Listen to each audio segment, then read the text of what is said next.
Bom dia. Olá, bom dia a todos e todas presentes. Bom dia, Xavier, saudades. Bom dia, Julie. Já nos falamos um pouquinho. É um prazer. Prazer compartilhado. Uhum. Bom dia, Rose, bom dia, Xavier, bom dia, Julie. Bom dia a todos e a todas. Quero agradecer a presença nesse novo diálogo de hoje, que já é o nosso último dia, né? Desde segunda estamos participando. E quero começar externando os nossos sentimentos a mais de 50 mil pessoas, das famílias de mais de 50 mil pessoas que perderam a vida no Brasil pelo Covid. Pela falta de uma política deste governo do Brasil, até agora, não se importou com a vida das pessoas. Então, nossos sentimentos, nossa solidariedade e também melhora para aquelas pessoas que estão internadas e saúde. Então, a gente vai iniciar esse nosso diálogo. Posso traduire ou... Sim, por favor.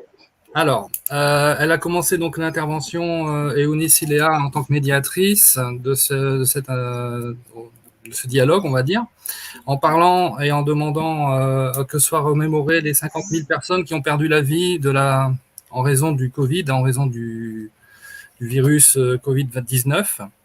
En grande partie, en très grande partie, à cause de manque de prise au sérieux de cette pandémie par le gouvernement fédéral du Brésil, et elle envoie une pensée très, très, très chaleureuse à toutes les personnes qui ont perdu un proche, à toutes les familles qui ont perdu un proche, à toutes les personnes qui sont hospitalisées en ce moment en raison de ce virus. Et c'est donc un message de solidarité avec ces victimes et avec leurs proches qui est envoyé par la médiatrice Eunice Iléa. Pandemia e Universidade em Diálogo Internacional. É um evento organizado pela Universidade Federal do Pará, no âmbito do Instituto de Ciências da Educação.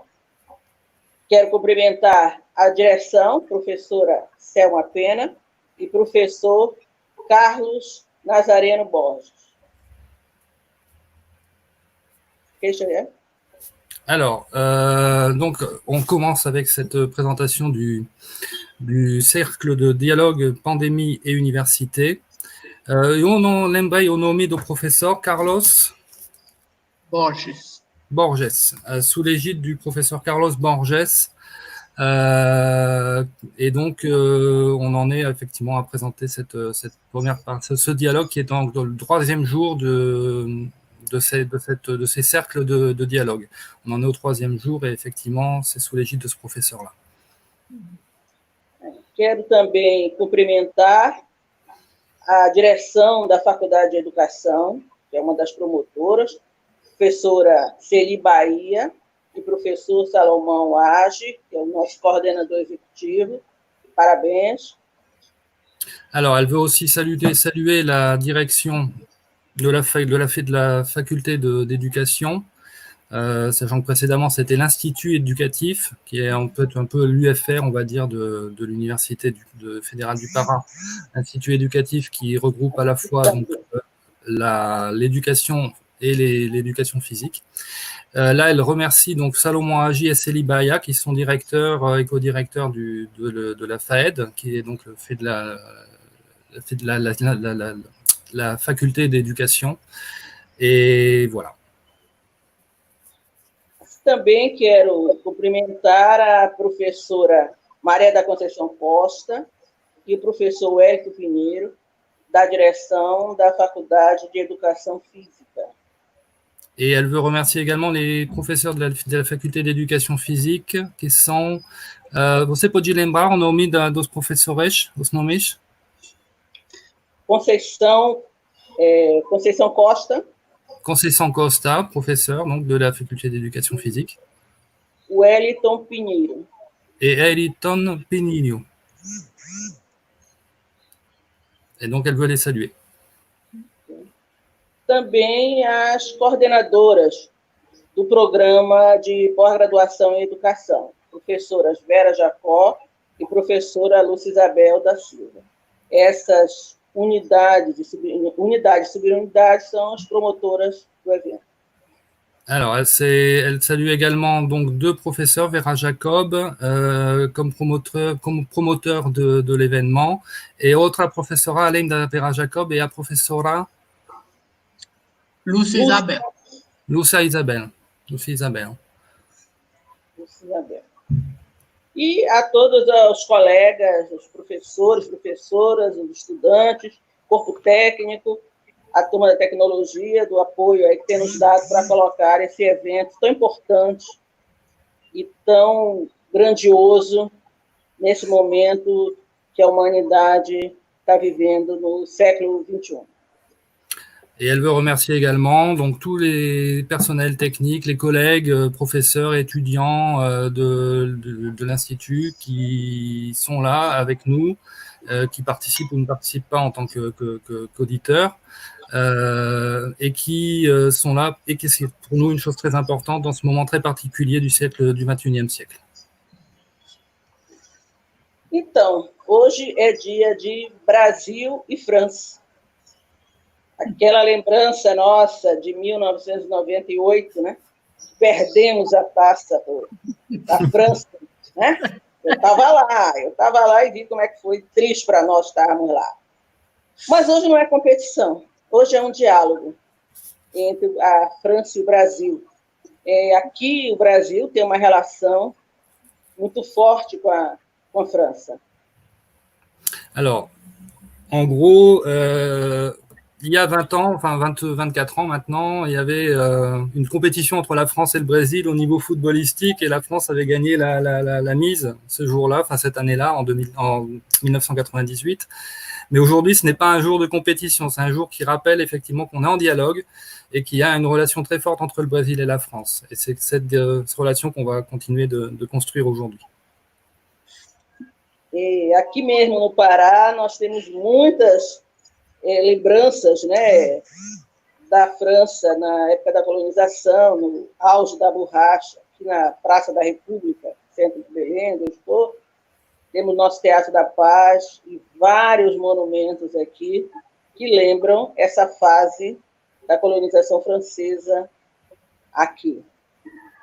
Effectivement, Belém est une ville qui comporte encore aujourd'hui de très nombreuses traces d'une relation forte entre le Pará, dans son époque dorée du développement du commerce du caoutchouc, et qui a eu beaucoup de traces architecturales encore présentes aujourd'hui dans le paysage citadin urbanistique de Belém, comme le Théâtre da Paz, le Théâtre de la Paix, et d'autres monuments qui ont pour origine des architectes ou des ingénieurs français, et qu'il y a donc effectivement une relation très forte entre les deux pays.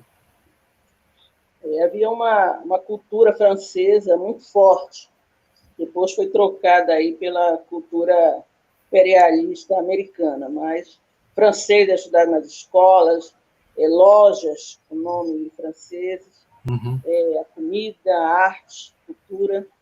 Claro, tinha uma resistência aqui mesmo. Na Praça da República nós temos o Quilombo, né? Et effectivement, il y a une présence très importante aussi de la France au niveau des noms des magasins, dans l'utilisation du français dans les différents domaines de la vie culturelle. C'est donc une présence de la France qui s'est développée, mais qui a été peut-être aujourd'hui un petit peu laissée en retrait par rapport à la culture nord-américaine, on peut dire malheureusement, donc on verra. Mais en tout cas, c'est une présence française qui a quand même encore des traces importantes. Le développement de la langue française aussi était important avant que l'anglais ne le supplante dans le nord du pays en tant que langue enseignée. Et donc, cette relation, elle est encore existante malgré cela. Brasil tem uma relação comercial forte com a França, é o principal parceiro comercial da França na América Latina. La France a une relation commerciale très forte aussi avec le Brésil. C'est un des principaux, sinon le premier pays d'Europe à avoir des relations commerciales avec le Brésil. Et donc, cette relation est développée aussi à ce niveau-là. O quarto parceiro mais importante fora da OCDE, com mais de 500 empresas com capital francês, estabelecidas diretamente no Brasil, que empregam mais de 250 mil pessoas. Apesar de toda a relação estremecida atual, né, do governo brasileiro com o governo da França, mas tem essa forte relação comercial. Il y a une très forte relation commerciale avec plus de 500 entreprises françaises installées au Brésil. C'est un partenaire de l'OCDE très important. Plus de 250 000 employés qui sont dans ces différentes entreprises brésiliennes à capitaux français. Donc, cette relation, elle est très forte aussi à ce niveau-là. Na educação, nós temos diferenças. A nossa trajetória educacional, ela é percurso bem tortuoso.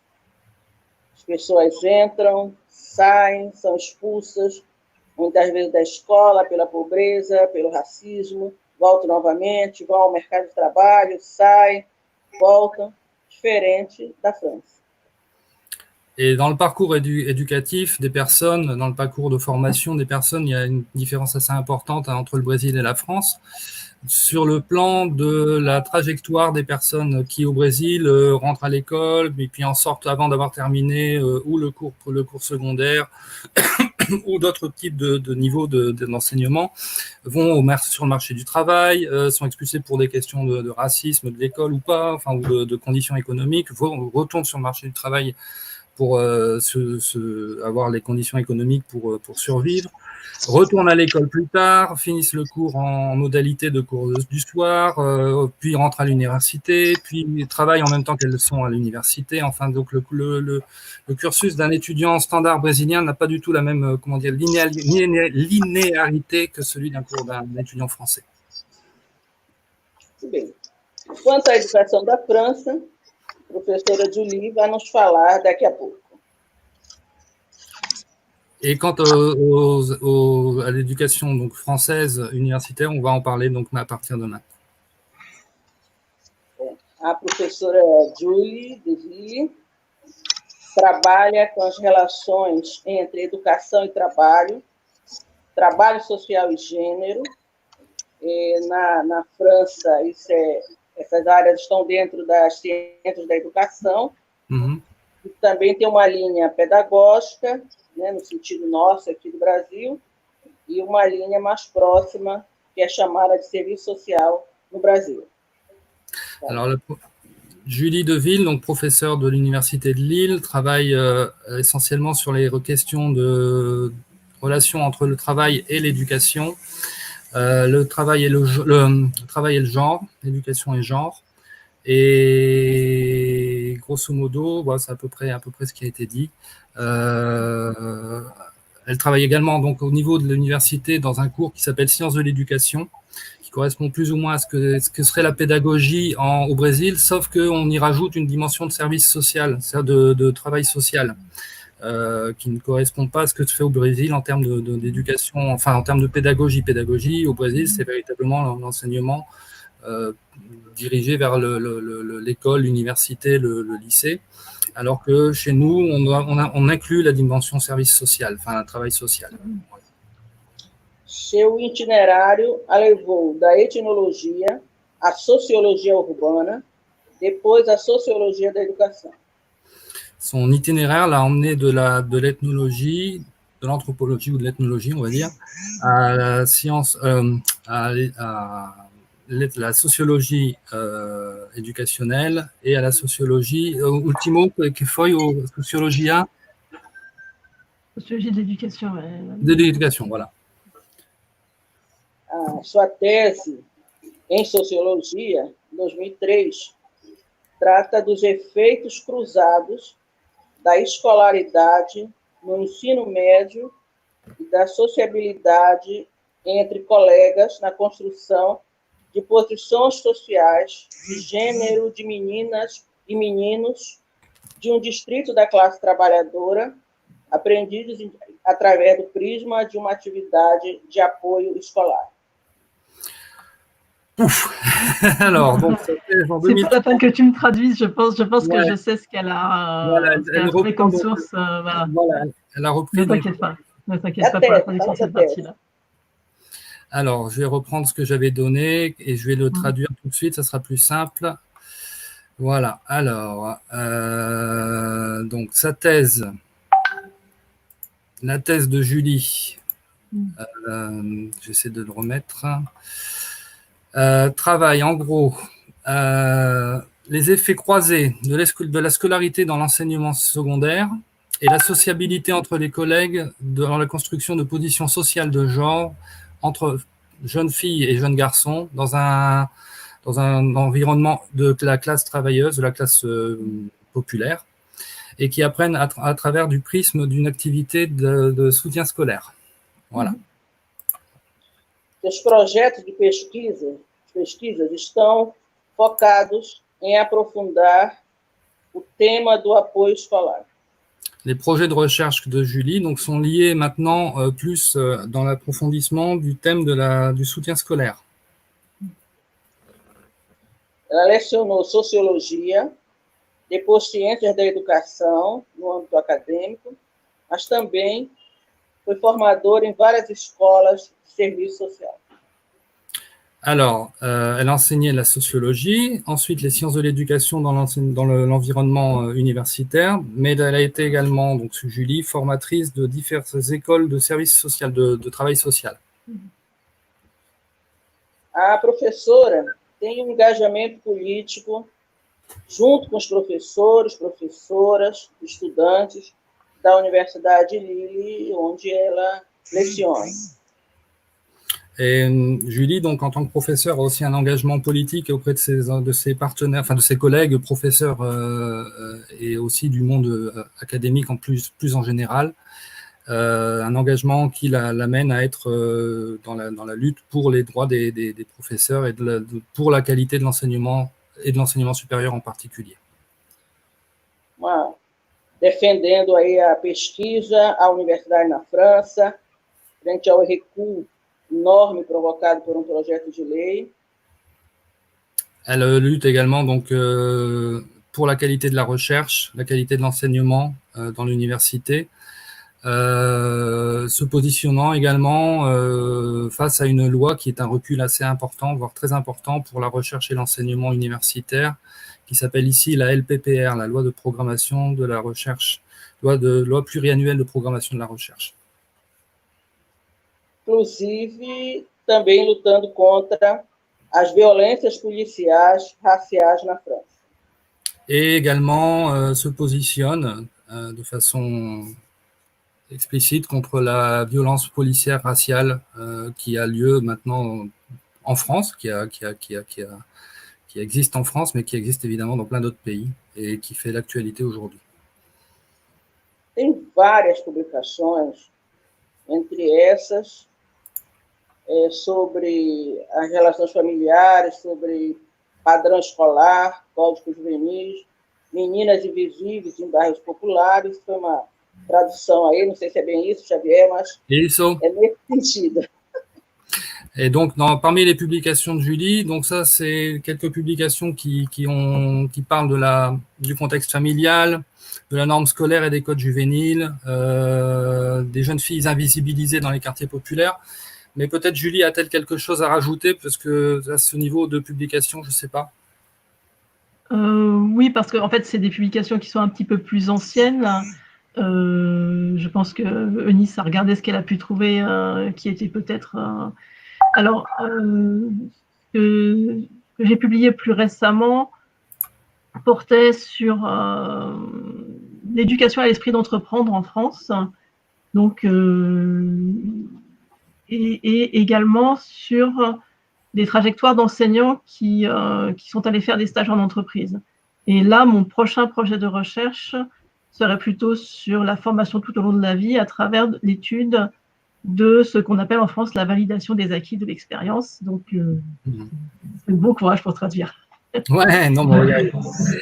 Então, Julie, estava ressaltando o fato che os artigos que a senhora Eunice Lea pôde acessar eram artigos de uns 10 anos atrás, e que ela mais recentemente publicou sobre a relação entre trabalho e educação e, sobretudo, sobre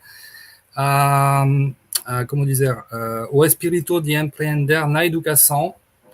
E, sobretudo, também um artigo mais recente que ela falou, a Julie, era sobre a relação entre, sempre nessa área de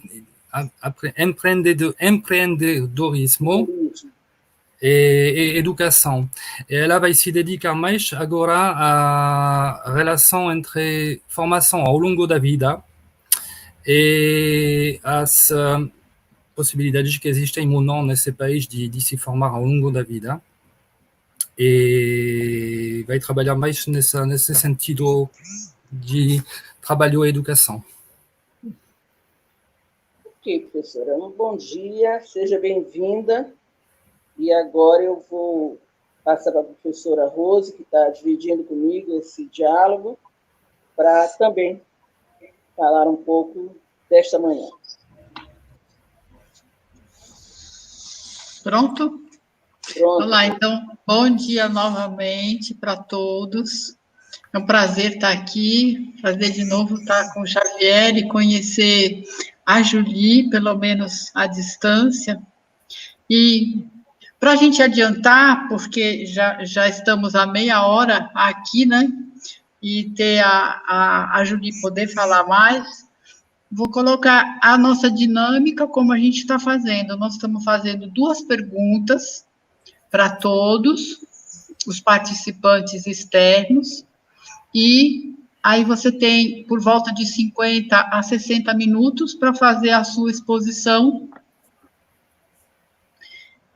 E aí depois a gente abre ou vai vendo as questões que vêm de fora de quem está assistindo, certo?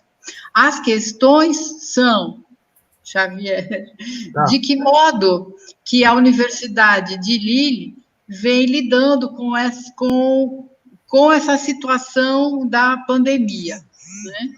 E a segunda questão, que é mais específica, é como vêm sendo realizadas as atividades acadêmicas que, até o momento da declaração da pandemia pela OMS, eram atividades presenciais.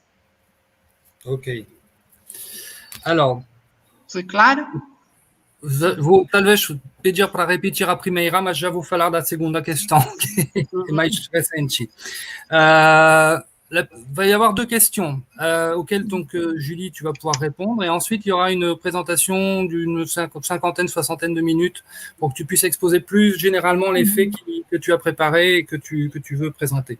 Les 2 questions initiales que m'a soumis Rosie sont les suivantes. Comment sont réalisées depuis le début de la pandémie les activités académiques et universitaires qui étaient essentiellement prévues comme étant des activités présentielles? Comment la pandemia a impacté ces activités. E a primeira questão era de que modo a universidade reagiu? Isso? De que modo ela vem, em geral, lidando com as questões ligadas à pandemia? Voilà. Et la première question, donc la première dans l'ordre chronologique, c'est de quelle façon l'Université de Lille réagit-elle face aux modifications qu'implique la pandémie dans son fonctionnement au jour le jour?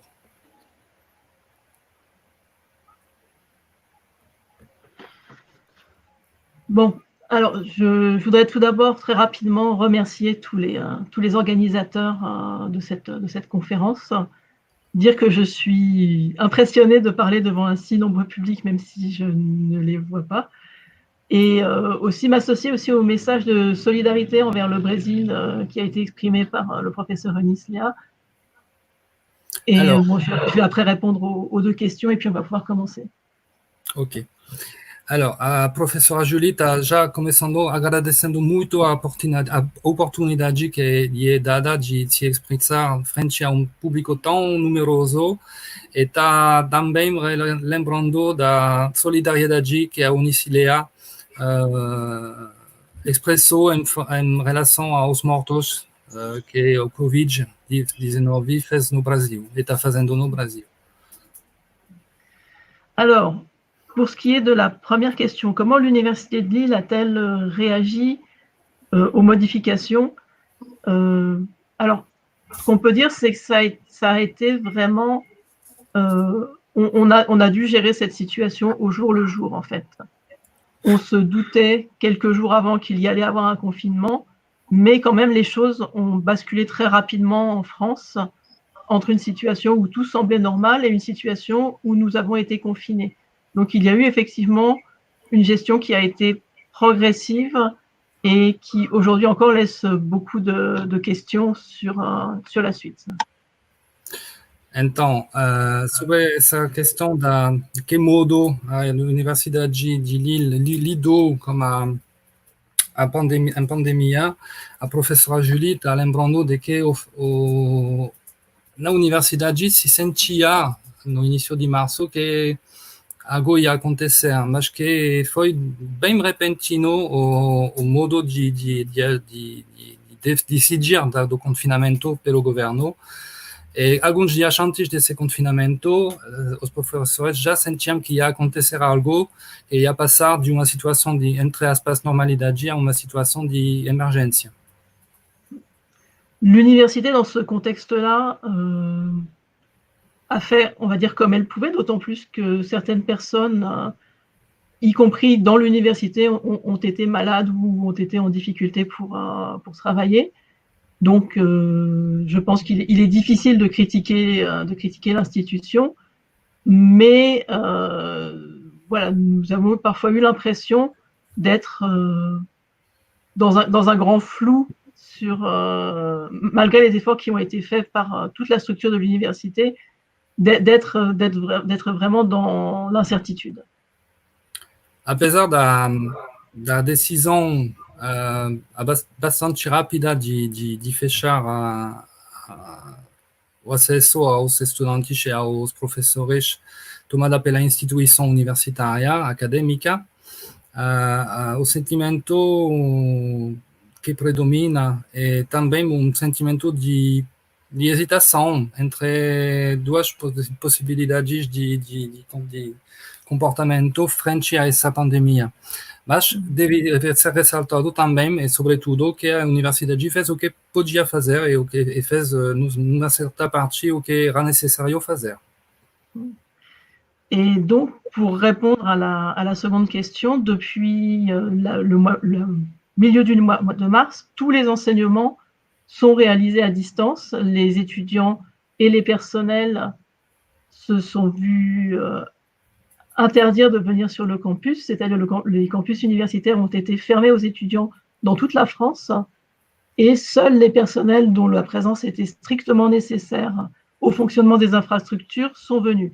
Et à ce jour, les étudiants ne sont toujours pas supposés retourner sur les campus jusqu'à la fin de l'année et nous, enseignants, ne retournons pratiquement pas travailler sur notre site de travail. Normalement, nous devrions pouvoir retourner travailler à l'université à partir du début du mois de juillet. Então, desde os meados do mês de março, mais ou menos 17 de março, a presença dos estudantes é proibida nos campi universitários, e em Lille como em todos os campi. Quer dizer também que os profissionais, os professores, os trabalhadores técnicos, administrativos das universidades não podem ir lá nos campi desde essa data do 17 de março, acho. E eles não têm o direito de se apresentar nos campi para trabalhar. Eles fazem todas as atividades, na medida do possível, à distância, em teletrabalho, como chamamos isso aqui. Só a partir do 1º de julho, normalmente, os trabalhadores, professores poderão de novo chegar aos campi, mas os estudantes até agora não voltaram, e só as atividades mais importantes que tem que ter como dizer, atestação, permisso de entrar no campus, dá a possibilidade aos professores de entrar no campus à partir do início de junho. Le seul service qui a rouvert pour les enseignants et les étudiants, c'est la bibliothèque universitaire. Donc nous pouvons de nouveau emprunter des livres, mais seulement suivant un processus où nous devons déclarer à l'avance vouloir un livre et venir le retirer. C'est le seul fonctionnement qui nous ramène un peu vers la normale. A única coisa que voltou mais ou menos a normal, que é serviço bem importante para uma universidade, é aquele da biblioteca universitária, que voltou a permitir empréstimos de livros, mas só a partir de pedido feito online com antecedência. É processo de pedido de livro, e depois, quando o livro está liberado, você pode ir lá pegar, mas só desse modo. Mas é primeiro passo até a normalidade, em direção à normalidade.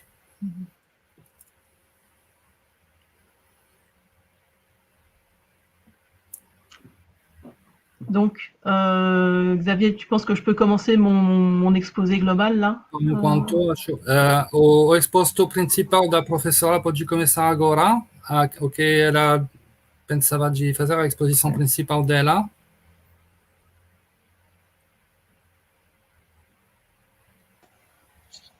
Oi, Xavier, eu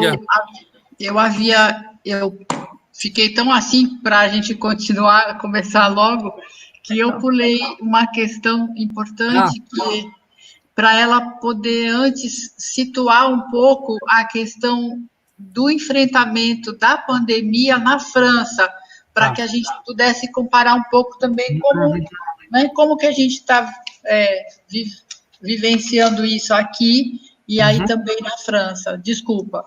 Tá bom.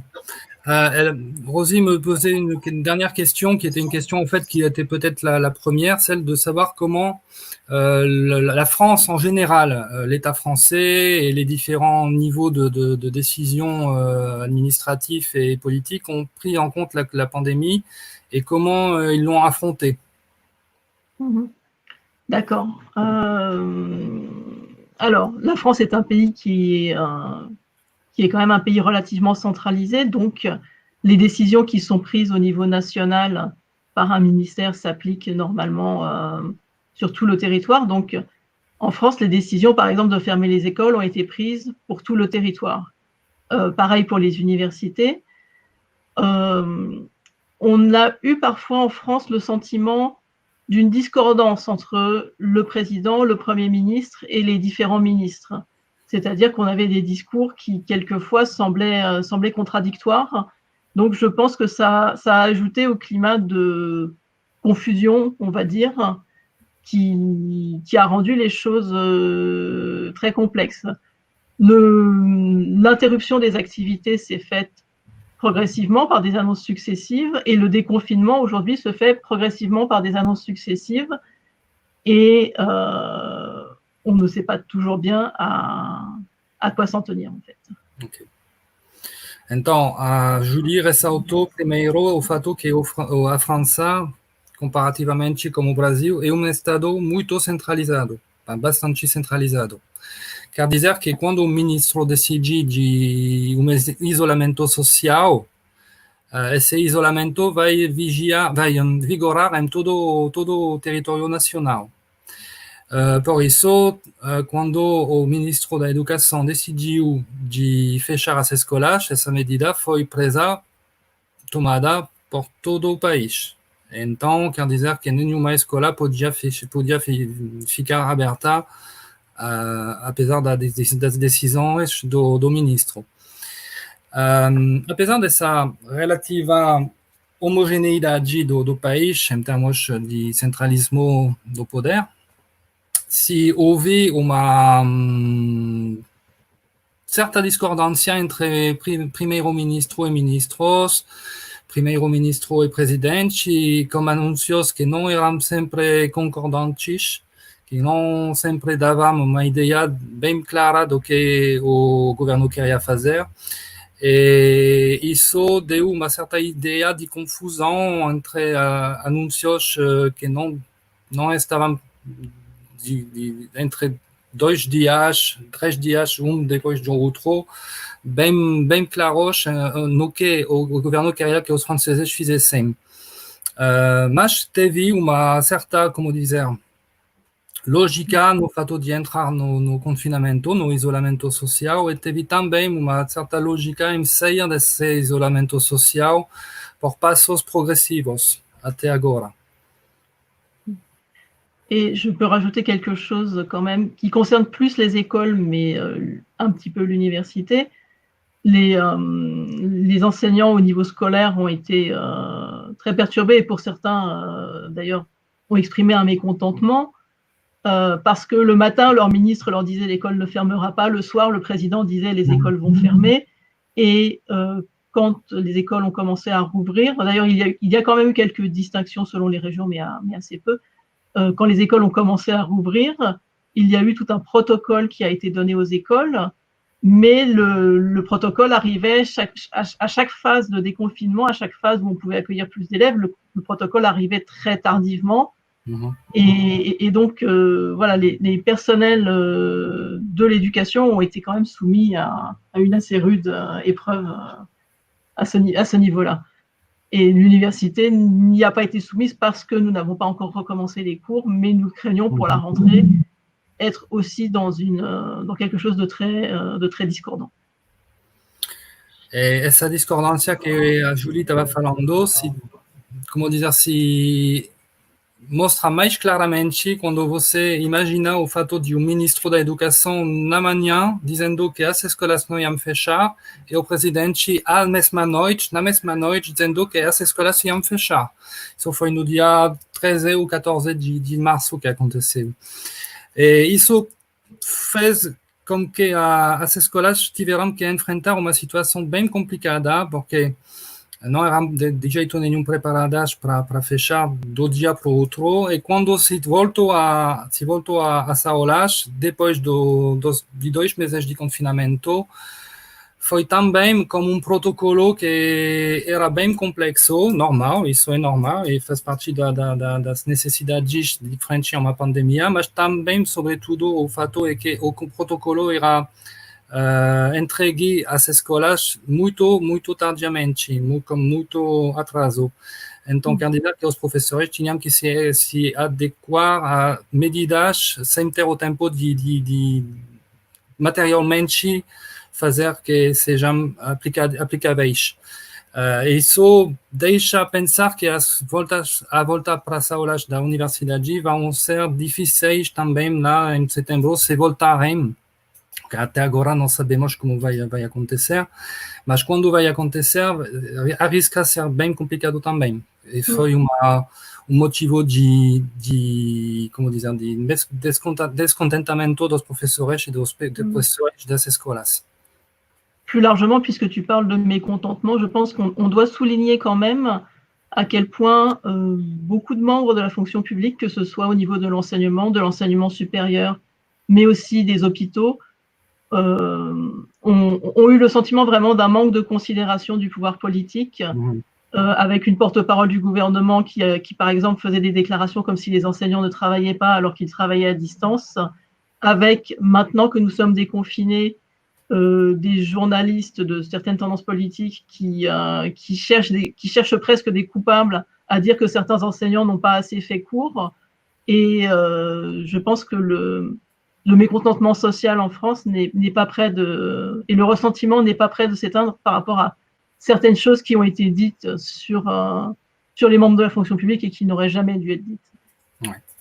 Falando de descontentamento, a Julie está ressaltando o fato que muitas profissões da função pública, entre os funcionários hospitalares, entre os funcionários da educação, ouviram frases e tomadas de posição por parte de jornalistas ou por parte também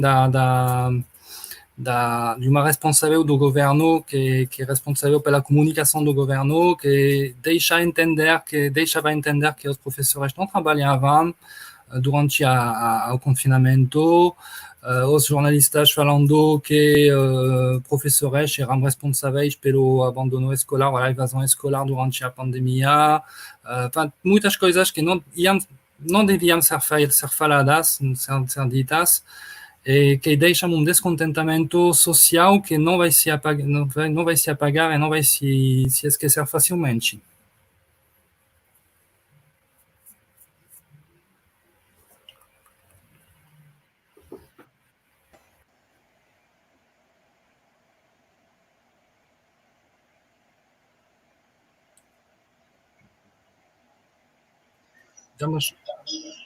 Uma questão importante que a gente vê também no trabalho da Julie, que eu andei lendo alguma coisa, é sobre a participação, quer dizer, a importância do estágio na formação dos professores, né? E aí, uma das questões é sobre como os estágios têm sido realizados, se tem sido durante esse momento da pandemia, ou de suspensão das atividades presenciais, né? Na formação dos professores, unicamente, hein? É a questão do estágio, né? Tá. Rosit pose une question qui apparemment est apparue et qui semble être très importante, celle de la question du stage dans la formation des professeurs. Comment les stages ont pu avoir lieu ou pas, de quelle manière avec cette modalité, on va dire, de stage présentiel qui a dû être impactée par la pandémie, et comment ça s'est adapté, disons, à ce niveau-là, au niveau des stages? Alors, ça va être un petit peu compliqué pour moi de répondre parce que, comme tu le sais, Xavier, nous ne formons pas directement des professeurs au niveau de l'Université de Lille, mais nous avons eu des recommandations, nous, sur les stages des étudiants. Et notamment la recommandation, soit de faire les stages en modalité à distance si c'était possible, dans les contextes où c'était possible. Alors, je parle là de tous les stages de l'université, dans toutes les disciplines, donc aussi bien des personnes qui vont faire des stages d'ingénieurs ou en chimie, mais voilà, de suspendre, alors soit de trouver des modalités de poursuite à distance, soit de suspendre, voire annuler les stages et donc annuler leur effet dans la formation si ça s'avérait nécessaire. Donc, j'ai peut-être un point pour répondre par rapport à ça. Concernant, on a quand même des étudiants, nous, qui sont en stage dans des écoles. Donc, la plupart ont peut-être dû écourter leur stage, mais ont pu exploiter leur stage dans le cadre de la formation. Mais je ne sais pas, en fait, ce qu'il en est de la formation des professeurs. Et c'est vrai que c'est une très bonne question parce que, effectivement, la mise en pratique, effectivement, dans la formation des professeurs est extrêmement importante. Mais peut-être que tu pourras dire quelques mots aussi sur la différence, en fait, entre... Enfin, ça a été dit au début, Sciences de l'éducation ne forme pas forcément des enseignants et ce n'est pas notre cas à l'université. D'accord. Mais on n'a pas d'éléments sur le SPE, par exemple. On ne sait pas comment ça s'est passé là-bas. Moi, j'en ai pas. Je pourrais éventuellement, s'il y a moyen de transmettre des compléments par la suite, essayer de me renseigner, mais...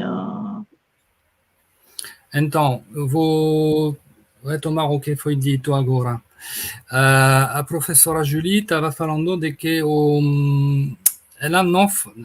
as ciências da educação na França, na universidade, não são bem como, nesse ponto de vista, como a pedagogia no Brasil. Quer dizer que as ciências da educação formam professores, mas não diretamente. Eles têm que entrar num instituto de formação de professores depois durante o mestrado, para se formar a profissão de professor.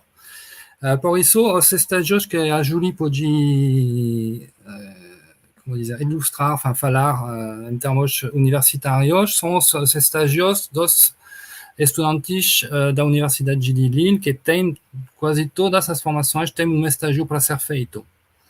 Esses estágios foram ou indicados para serem feitos à distância ou foram adiantados ou foram anulados, depende das situações. Depende também da duração do estágio que era previsto, e para quem teve o estágio anulado, o resultado dele, como dizer, o que ia ser contado dele na formação no todo, não foi contado. Então foi estágio sem resultado bem, como dizer, bem em termos de notas, em termos de avaliação. Não teve avaliação sobre esses estágios nesse sentido. Para quem estava nas ciências de educação como um estágio na escola, muitos deles foram feitos em parte ou foram reduzidos em termos de tempo.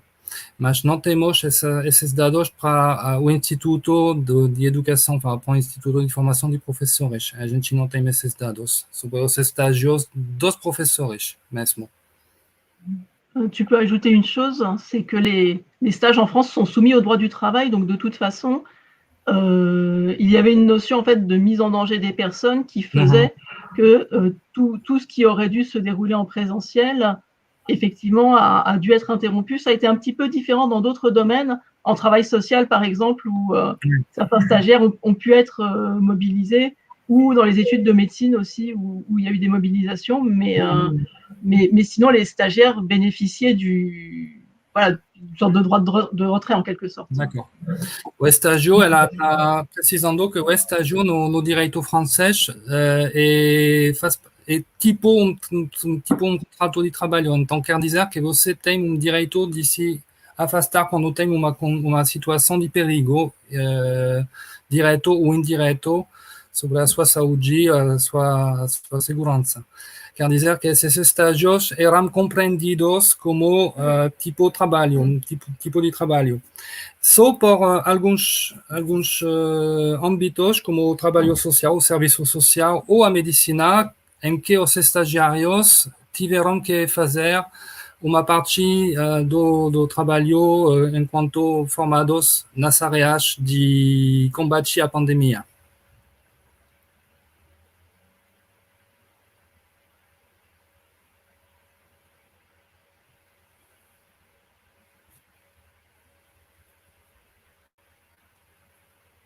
O micro, não está ouvindo.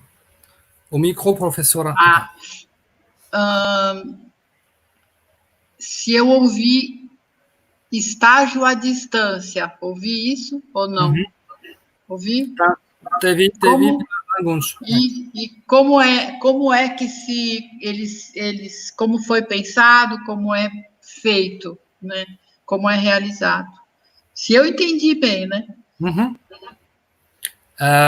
Elle demande donc, Rosie, quand il y a eu des stages à distance, s'il y en a eu effectivement que tu as pu suivre ou dont tu as pu entendre parler, comment ça s'est conçu, comment ça a été conçu et comment ça s'est réalisé, le stage à distance?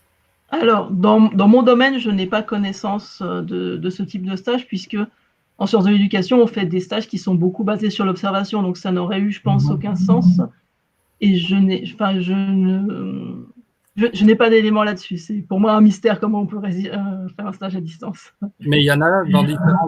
alors, la possibilité était ouverte. Donc, peut-être des personnes qui étaient dans des entreprises qui pratiquaient le télétravail ont pu le faire. Après, je doute que ça ait pu se faire dans l'éducation nationale au vu déjà de la qualité quelquefois discutable des outils existants dans l'éducation nationale. Je ne suis pas sûre que ça ait été possible, quoi. Enfin, je vais vraiment pas être en mesure de répondre de façon précise à cette question. D'accord. Então, no âmbito da ciências da educação, é pouco provável que tenha tido estágios à distância por conta da falta de bons recursos materiais de teletrabalho ou de trabalho à distância, mediante internet e todos os equipamentos que precisa ter para poder fazer esse tipo de estágio. Mas em outros âmbitos, a Julie sabe que teve algumas pessoas que puderam fazer estágio tipo na engenharia que tinham uma possibilidade de fazer como se fazia nas empresas teletrabalho, trabalho à distância. Mas na área das ciências da educação não teria muito sentido fazer esse tipo de estágios por conta do fato que nossos trabalhos são feitos muito em função de observações diretas, do tipo etnológico. Então, quer dizer que não teria sentido fazer esse tipo de estágio à distância sem ter contato comme au terreno, comme au campo. Mais la question, plus largement, elle est très intéressante, puisque j'ai un petit peu travaillé, comme je travaille sur les relations entre éducation et travail, forcément, les stages, c'est quelque chose qui m'intéresse. Et un stage, c'est un moment de socialisation. Donc, je pense que le confinement, le travail à distance a posé à tout le monde de gros problèmes en termes de socialisation. Et de toute façon, si jamais on devait rencontrer la même situation l'an prochain, ce qui n'est pas impossible, Ouais. On aurait vraiment des questions à se poser effectivement sur comment on peut assurer cette socialisation vers un monde professionnel sans pouvoir mettre les personnes en présence. Mas a pergunta é muito interessante para a Julie, porque ela, trabalhando sobre as relações entre trabalho e educação, o estágio para ela é momento bem especial e importante e específico de socialização para o trabalho, no âmbito trabalhista. Quer dizer que fazer estágio à distância, isso coloca em xeque muitas vezes, se não todas as vezes, a possibilidade de socialização entre o estagiante, o estagiário, e os outros trabalhadores da empresa. Então, quer dizer que essa modalidade de estágio à distância, nesse sentido, é bem complicada. E quer dizer também que na medida em que não sabemos até agora como vai se dar essa volta às aulas e a volta ao trabalho normal, trabalho presencial, a partir de setembro, a gente tem que pensar em como vai se poder se dar essa socialização apesar da ausência de contato real, contato concreto.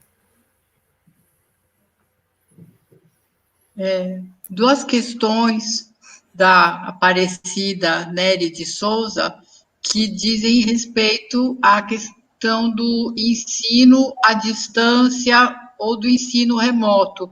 Como é que quais as estratégias que os professores da universidade têm utilizado para pôr em prática o ensino à distância ou as atividades de campo, quando a gente fala especificamente da pesquisa et non só do ensino.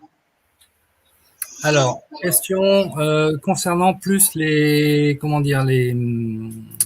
stratégies qui ont été mises en place pour l'enseignement à distance, enseignement sans présentiel, quoi, et sur les activités de recherche, avec les relations avec le terrain. Quelles sont les stratégies que les professeurs, les enseignants ont pu mettre en place pour mettre en place leur enseignement à distance et comment les activités justement de terrain et liées à la recherche ont pu se poursuivre ou pas dans un contexte à distance? Alors, pour la stratégie d'enseignement à distance, je vais peut-être te faire une première partie là-dessus, puis après une deuxième pour que tu aies le temps de traduire. En fait, l'université n'a pas imposé une forme ou une modalité d'enseignement à distance. Donc, nous avons chacun fait comme nous le sentions, comme nous pouvions le faire à ce moment-là. Donc, certains ont déposé des documents écrits en ligne, certains ont fait des visioconférences, certains ont fait les deux. Et ça a été extrêmement divers. Il se trouve que ce matin, on a eu un échange en ligne au sein du département des sciences de l'éducation pour discuter de la façon dont on appréhendait la rentrée. Et on a fait un petit retour et on a fait des choses très différentes en fait en termes d'enseignement en ligne. Et bon, par contre, on ressentait tous effectivement une certaine insatisfaction. Certains à l'idée d'avoir peut-être surchargé les étudiants, d'autres à l'idée de ne pas avoir pu faire autant de contenu qu'ils auraient voulu. Et en fait, je pense que ça révèle qu'on n'a pas eu le temps d'avoir une stratégie l'an dernier. Ouais. Si on peut parler de stratégie, on peut en parler pour l'année prochaine, peut-être. Então, a situação é, vamos dizer, em termos de professores, muito diversa, muito diferente em função dos professores. alguns tiveram como preparar videoconferências, alguns tiveram como botar conteúdos sob forma de textos nas plataformas Moodle, por exemplo, lá da Universidade de Lille.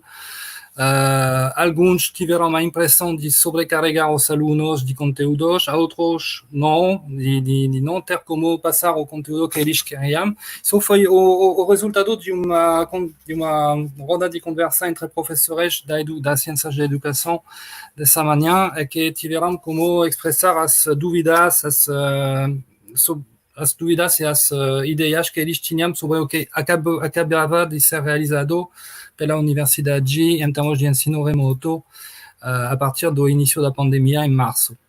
O que sai dessa conversa é que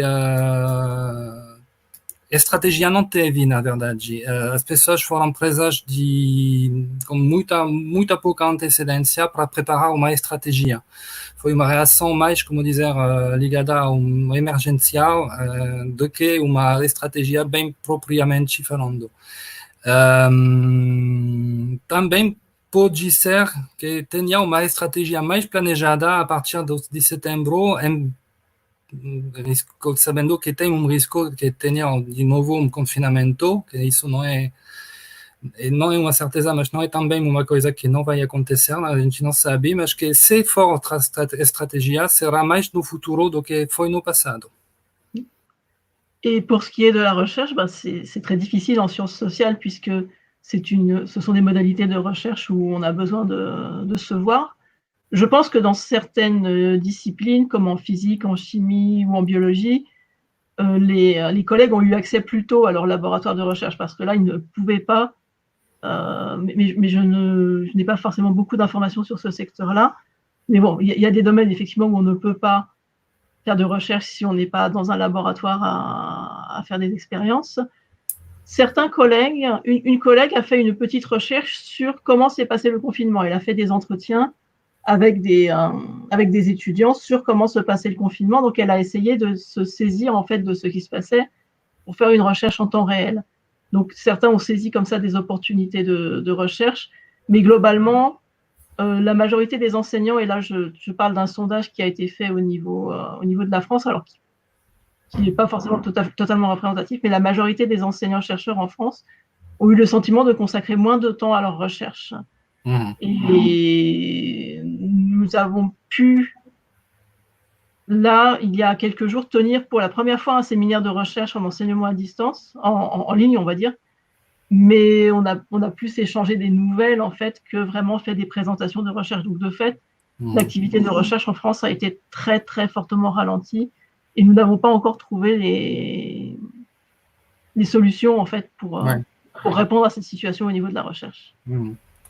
Em termos de pesquisa, agora é difícil, como dizer, trocar a experiência de terreno, a experiência concreta de campo, pela modalidade online. E isso é verdade, sobretudo a Julie falava dos âmbitos e das disciplinas de física, biologia, em que você, se não tem um laboratório onde fazer as experiências, você não pode fazer pesquisa. É verdade também para nós das ciências sociais, em que temos essa necessidade de estar em contato com pessoas no lugar de vida, um lugar de trabalho, um lugar concreto, um lugar físico, em que estar com as pessoas. Então é difícil para nós também. Uma professora fez uma pesquisa que a Julie leu, que dá o resultado de que muitos professores estão com a impressão de que eles perderão em qualidade e quantidade, sobretudo, de trabalho em pesquisa durante essa pandemia. A pesquisa ficou para trás, a pesquisa ficou muito impactada pela modalidade online que como dizer, substituiu muitas atividades presenciais, mas não pode, com certeza, substituir tudo. Mais peut-être que, cela dit, on va pouvoir développer de nouvelles façons de faire de la recherche. Par exemple, les étudiants que j'accompagnais qui avaient un mémoire à réaliser, qui devaient faire des entretiens, ils ont réussi à se débrouiller. Ils ont fait les entretiens par visioconférence, par Skype, par téléphone, et ils ont réussi à produire un contenu de recherche de qualité. Et peut-être que nous allons apprendre aussi, quand nous devons faire des recherches où quelquefois on se déplaçait, on traversait la France pour aller faire un entretien avec une personne, peut-être que, et c'est peut-être intéressant par rapport au problème de changement climatique, peut-être qu'on va apprendre aussi à faire de la recherche à distance, certes pas avec la qualité de relations qui existe quand on a fait de la recherche en présentiel, mais pouvoir se dire quelquefois qu'on ne parcourt pas la moitié d'un pays pour interviewer une personne, peut-être que ça nous fera du bien aussi. Mas também tem mais perspectiva de que seja possível, talvez, inventar novas modalidades de pesquisa, fazendo, por exemplo, entrevistas à distância, não tendo que atravessar a metade do país por trem ou por carro, gastando gasolina e tendo impacto ambiental bastante importante. As pessoas podem, sim, alguns estudantes da Julie tiveram como fazer as entrevistas à distância, por telefone, por videoconferência.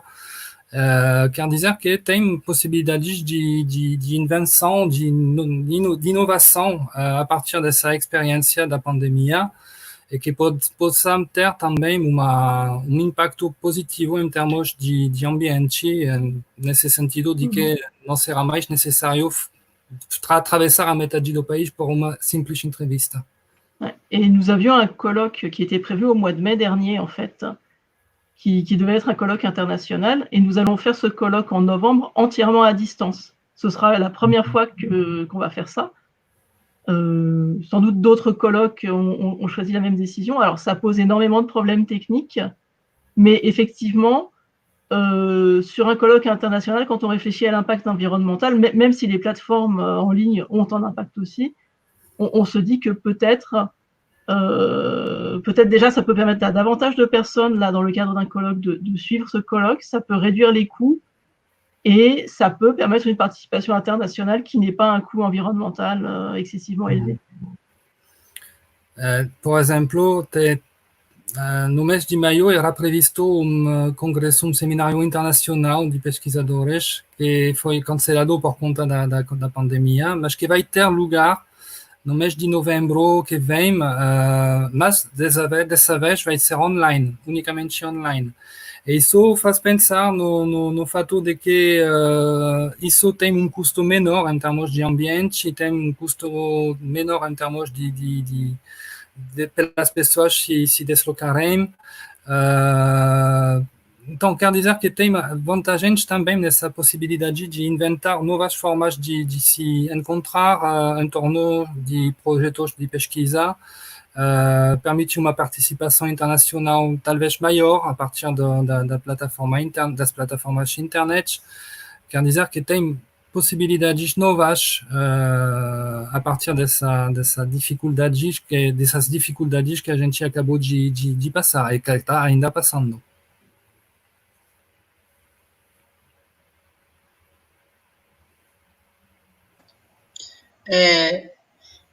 Uma questão colocada pela Brenda Salles é se a França adotou alguma medida de auxílio emergencial, como aqui no Brasil se adotou. R$600. La question actuelle est une question qui porte sur les aides d'urgence qui ont pu être prises et octroyées par le gouvernement, alors que ce soit dans le milieu, on va dire, plus universitaire ou plus généralement, sachant qu'au Brésil, il y a une aide de 600 reais qui a été proposée aux personnes à bas revenus pour pouvoir les aider pendant la période où elles devaient rester chez elles et ne pas avoir donc de revenus dus à leur travail, reliés à leur travail. Est-ce qu'il y a quelque chose de comparable en France? Quelles sont les mesures sociales à ce niveau-là d'aide d'urgence, quoi? Alors, en France, au niveau global, nous avons eu la mise en place du chômage partiel, donc des personnes qui effectivement se trouvaient au chômage du fait de la pandémie et dont les entreprises en fait étaient aidées pour pouvoir leur verser continuer à leur verser leur salaire. Donc nous avons eu ce système-là pour les travailleurs. pour beaucoup d'étudiants, la situation a été difficile parce que certains étudiants faisaient des stages longs, donc les stages de plus de 2 mois en France font l'objet d'une rémunération. Donc ces étudiants-là, en perdant leur stage, ont aussi perdu une rémunération. Et par ailleurs, beaucoup d'étudiants ont des emplois chez des particuliers, par exemple, pour accompagner des enfants à l'école, ou des emplois qui sont quelquefois informels ou quelquefois chez des employeurs particuliers qui peut-être n'ont pas les mêmes moyens en fait de continuer à assurer leur salaire. Donc beaucoup d'étudiants ont subi une perte financière. Tu peux peut-être commencer par traduire ça, puis après je vais venir sur les aides. Então, temos como medida principal feita, tomada pelo governo francês, temos aquela do desemprego parcial, quer dizer, enquanto a empresa não pode fazer trabalhar o funcionário por conta da pandemia e que esse funcionário tem que ficar em casa, em vez de demitir o funcionário, ele fica na empresa, mas é o Estado que paga a parte maior do salário dele sob forma de seguro-desemprego. Quer dizer que os funcionários não foram demitidos quando eles trabalhavam numa empresa que era do setor formal, um setor muito desenvolvido na economia francesa, o setor formal. Mas quando se olha mais de perto para os estudantes, é preciso saber que muitos deles trabalham também para conseguir ter uma renda mínima que permita ser estudante, ter uma casa, e que essa pandemia deixou muitos deles sem a fonte de renda, que era, por exemplo, o estágio acima de 2 meses. Na França, o estágio é retribuído com dinheiro, então quer dizer que aqueles que tinham um estágio não podiam mais ir para o estágio por causa da pandemia, e ficavam sem a renda do estágio. Isso foi um primeiro problema. Também tem o problema de quem tem um trabalho informal, por exemplo, acompanhar as crianças de uma família para a escola, e durante o período de confinamento não tinha mais escola, então não tinha mais que levar as crianças para a escola, quer dizer que não tinha mais renda também. Então, muitos estudantes foram afetados pela perda de renda durante essa pandemia, sim. Donc, en France, nous avons le Crous, qui est le service des œuvres sociales, qui est supposé assister les étudiants. Le Crous a débloqué, si je me souviens bien, il faudra que je vérifie vraiment les données, mais le Crous a commencé par débloquer une aide d'urgence de, je crois, 200 €. Le Crous et l'université ont débloqué au début des aides d'urgence, mais n'avaient pas forcément beaucoup de moyens pour des aides d'urgence. Donc, ces aides, malgré tout, n'ont pas suffi longtemps. Il faut savoir que la précarité étudiante était déjà un sujet en France avant le confinement, puisque ça a été révélé au grand public quand un jeune étudiant a essayé de se suicider du fait de sa précarité. Voilà, donc il y a eu quelques aides d'urgence qui ont été versées. Alors, à l'Université de Lille, nous avions développé aussi un partenariat avec une association qui s'appelle le Secours Populaire, qui est une association d'aide assez importante en France. Et nous avons ce qu'on appelle des épiceries solidaires, donc des épiceries qui fournissent des produits à des prix préférentiels aux étudiants en difficulté. Donc, dans un premier temps, ces réserves ont été utilisées pour faire de l'aide alimentaire.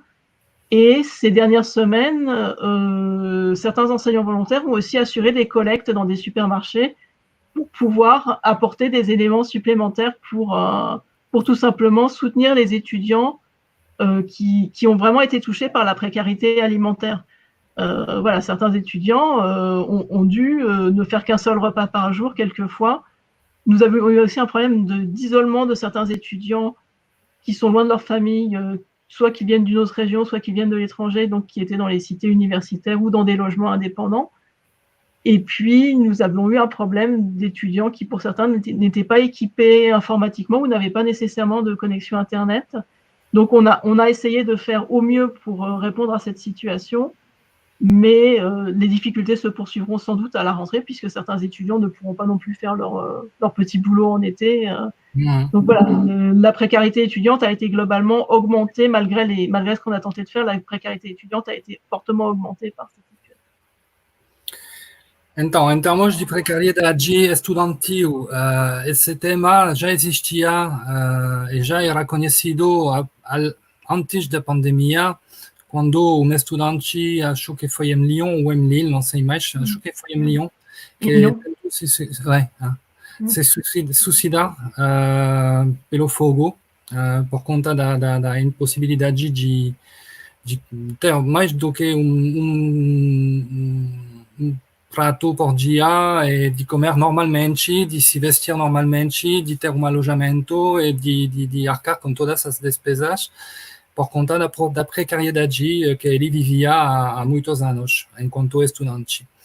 Depois, quando a pandemia chegou, isso agravou claramente as dificuldades de muitos estudantes e o Centro Regional das Obras Sociais Estudantis tentou ajudar várias pessoas, vários estudantes, deixando uma ajuda emergencial, um auxílio emergencial de 200 €, mas pagáveis só uma vez, e isso não foi feito com muitos recursos por parte do Centro Regional de Obras Sociais Estudantis e por parte da universidade, que isso não foi suficiente para ajudar todas as pessoas que precisavam. Quer dizer que tem também uma rede de apoio informal, mais associativo, vamos dizer, do que informal, aos estudantes que precisam, como o Socorro Popular, que é uma ONG, vamos dizer, aqui na França, que tenta arrecadar alimentos para distribuir depois às pessoas que precisam. E lá teve uma frente que se constituiu em torno da precariedade estudantil, precisamente, e ajudou várias pessoas, vários estudantes lá em Lille, por exemplo.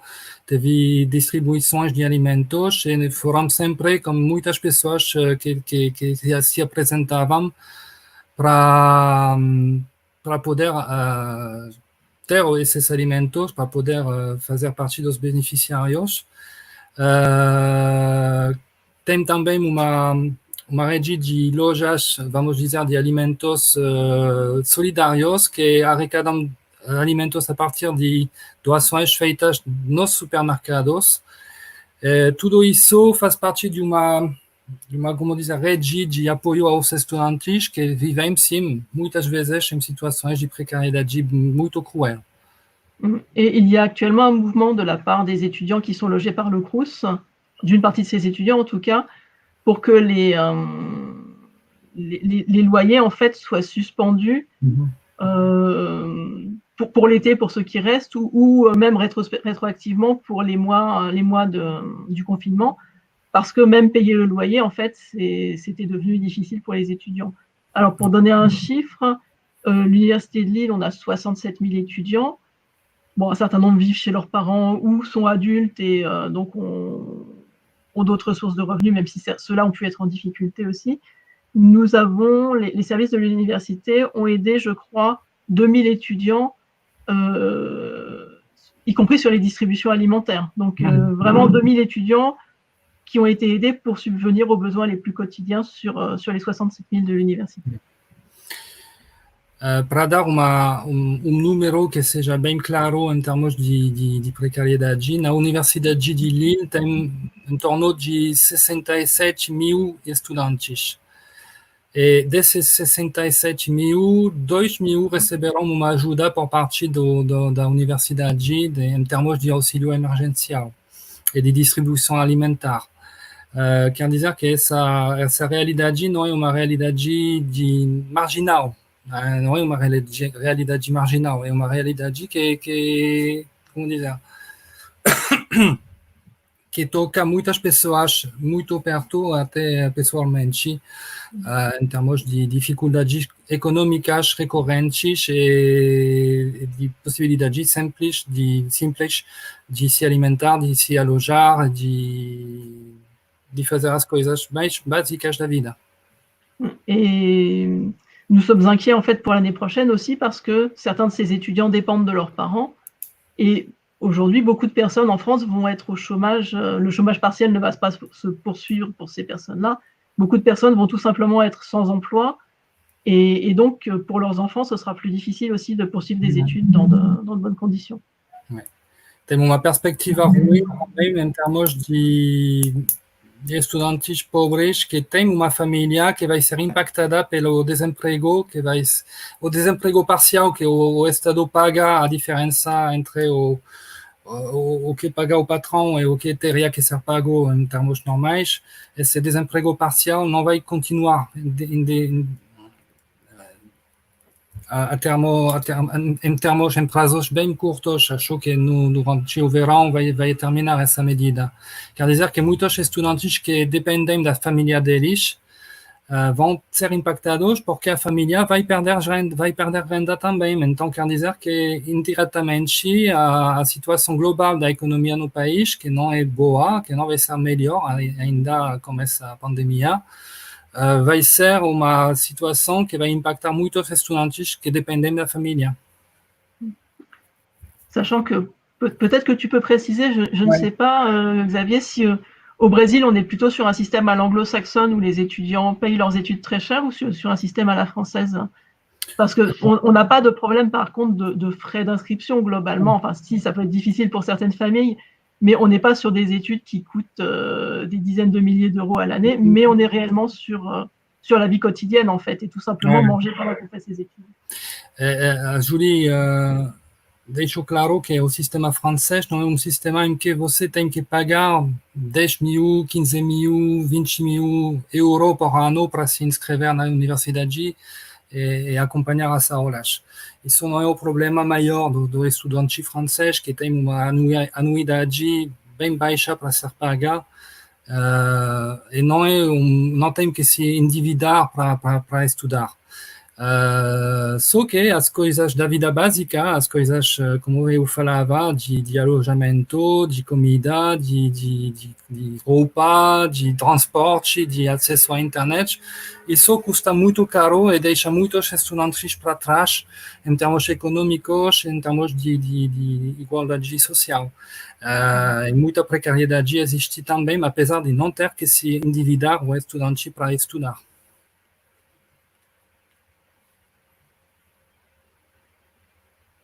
Vou juntar três.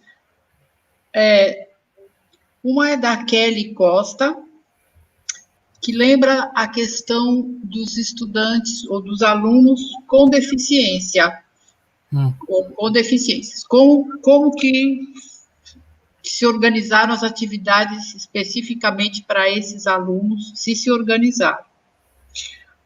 Xavier, a outra. Rose, só um instantinho. Também nesse processo se entram os estudantes imigrantes, entra nesse processo também que foi de ajuda, como é que foi tratado? Aí a outra questão é sobre, que tem a ver com o que a Eunice está colocando, né?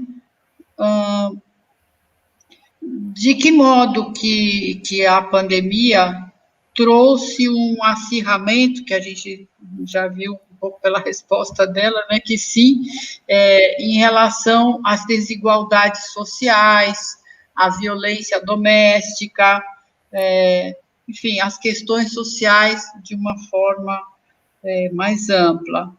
E as crianças pequenas, né? E em relação ainda às crianças ou à educação infantil, a pergunta da Zanetti é se a França já abriu as escolas de educação infantil para as aulas presenciais. Se sim, como são as condições de saúde, as condições sanitárias para o retorno às aulas? Bom. 3 questões. 3 mais uma. Então, vou tentar retomar tudo.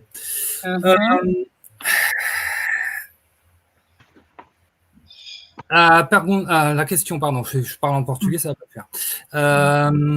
La question donc de la professora Eunice Lea era em torno dos estudantes migrantes, hein, isso, hein? Tá. Alors, première question de la professeure Eunice Lea, donc à propos des étudiants en migration, étudiants étrangers, on va dire. Quelles ont été les aides qui ont pu les accompagner, eux, plus spécifiquement, et face à leurs difficultés spécifiques, s'il y en a eu? Première question, donc après je vais t'en donner 3 autres. Professora Rosi, as perguntas eram primeiro sobre as condições dos estudantes com deficiências, isso, hein? Desculpa. Hein? Questões dos alunos com deficiências. Ah, ok. Alors, deuxième question, les étudiants avec handicap, est-ce qu'il y a eu des mesures spécifiques d'enseignement à distance ou autres qui ont pu être prises pour faire face aux difficultés qu'eux vivaient de manière plus spécifique? Troisième question concernant les difficultés sociales ressenties dans le pays en termes de violence conjugale, en termes de violence faite aux enfants. Est-ce que c'est des choses sur lesquelles on a effectivement des données qui permettent de savoir qu'il y a eu une aggravation, ou est-ce que des choses ont continué malheureusement, on va dire en quelque sorte, leur cours?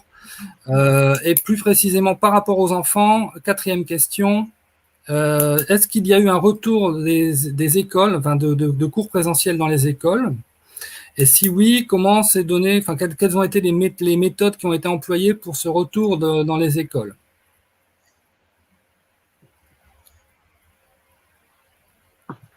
Alors, je vais avoir plus d'éléments sur la première. Sur les autres, elles ne sont pas toutes dans mon spectre, mais je vais avoir des éléments quand même. Donc, les étudiants en situation de migration, on a finalement plusieurs situations en France. On a des étudiants qui viennent faire un semestre d'études via des systèmes comme Erasmus. On a des étudiants qui viennent de pays qui ne sont pas dans le programme Erasmus, ou enfin des étudiants en tout cas qui viennent pour une année complète d'études, notamment via un système qui s'appelle Campus France. Et on a une troisième catégorie d'étudiants à l'Université de Lille, qui est une des universités en pointe sur la question des étudiants en exil. Donc là, des étudiants qui ont été en situation de migration contrainte, on va dire, qui ont été exilés de chez eux, et pour lesquels se réinscrire dans un cursus universitaire est une façon de se réintégrer en fait à leur pays d'accueil. Donc ça va faire 3 situations différentes. Tu peux peut-être déjà expliquer ça, puis après je vais dérouler. Então, a professora está explicando que tem 3 diferentes situações de estudantes em migração na Universidade de Lille. Tem estudantes que fazem parte de programa de intercâmbio estudantil, tipo Erasmus, por exemplo, e que vêm só para semestre ou só para ano. Esses estudantes são a primeira categoria que fazem estudos aqui na Universidade de Lille, apesar de ser oriundos de outros países. Tem também aqueles estudantes que chegam no país com a plataforma Campus France, que é uma plataforma que permite acessar aos estudos na França a partir de país diferente, fora da União Europeia. E terceira categoria, temos estudantes refugiados, vamos dizer, que chegam no país e que se retomam uma vida, vamos dizer, social, uma vida civil a partir dos estudos que eles vão realizar na Universidade de Lille. Quer dizer que temos 3 situações bem diferentes entre si a partir dessa realidade da migração. Donc, les étudiants qui sont dans des programmes de type Erasmus, certains ont connu des difficultés, certains ont pu rentrer chez eux avant le confinement, quitte à terminer leur semestre à distance. Certains se sont trouvés effectivement bloqués en France et donc ont rencontré des difficultés. Mais on n'a pas eu le sentiment, nous, dans nos formations, que ces étudiants-là rencontraient des difficultés plus importantes que les étudiants français. Peut-être effectivement au niveau social, du fait de l'éloignement, s'ils ne pouvaient pas rentrer chez eux, mais ceux-là n'étaient pas forcément dans les situations les plus difficiles. Ceux qui sont en déplacement vraiment long pour faire toute une année d'études et qui souvent viennent de pays relativement pauvres, beaucoup d'étudiants qui viennent d'Afrique noire notamment, ou d'Afrique du Nord, ceux-là ont vécu des difficultés. Ceux-là sont très souvent dans les cités universitaires, donc ils ont vécu l'isolement, ils ont vécu le confinement dans des chambres quelquefois qui font 9 mètres carrés. Ceux-là, effectivement, ont fait partie des étudiants qui ont reçu des aides y compris alimentaires. Et ils ont très durement vécu l'isolement, très durement vécu aussi l'inquiétude quelquefois que la pandémie arrive dans leur propre pays qui sont des pays où les structures médicales sont moins avancées qu'en France, ou moins fortes qu'en France. Donc ces étudiants-là ont vécu des situations d'isolement extrêmement difficiles. Et donc pour le programme des étudiants réfugiés, les étudiants réfugiés, en fait, ce sont des étudiants où l'université va assurer, ils sont assez peu nombreux dans le programme, mais l'université assure en fait pour eux une formation de base en français et le logement avant qu'ils puissent en fait reprendre leurs études. Ceux-là ont bénéficié en fait, ont aussi vécu l'isolement, ont aussi vécu de grosses difficultés d'isolement, mais ont fait l'objet d'un programme bénévole où des enseignants, via WhatsApp ou via d'autres plateformes, des enseignants leur apportaient un suivi un petit peu en tant que tuteur ou en tant qu'accompagnant de leur parcours. Mais effectivement, pour les étudiants étrangers, ça a représenté quelle que soit la catégorie, ça a représenté une difficulté supplémentaire, notamment en termes d'isolement. Vamos dizer que nas três categorias as dificuldades foram, em termos de isolamento, sim, uma dificuldade, uma coisa mais difícil de se enfrentar em termos de isolamento, em termos de ausência da família, de distância do país de origem.